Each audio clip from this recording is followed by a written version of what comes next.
ఇడ్లీలోకి పచ్చడి చేస్తున్నాను.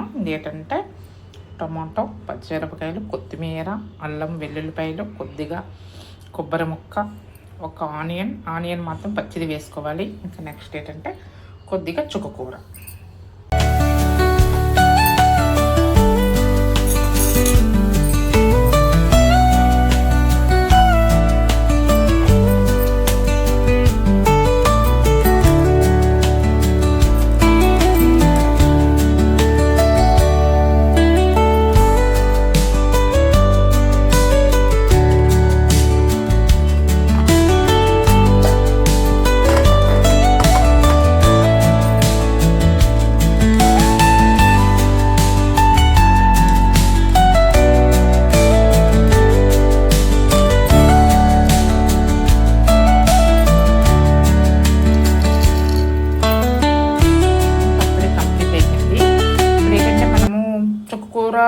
కొత్తిమీర, కరివేపాకు ఇవన్నీ వేసుకొని ఫ్రై చేస్తాం కదా. టమాటాని ఫ్రై చేశాక మనం మిక్సీ చేసేటప్పుడు మనము ఇది ఆకుకూర ఫ్రై అంతా వేయకుండా సగం వేసి మిగతా సగం ముంచేసి గ్రైండ్ చేసేసిన తర్వాత ఆ మిగతా సగం ఇందులో వేసేస్తే మనకు చాలా టేస్టీగా ఉంటుంది.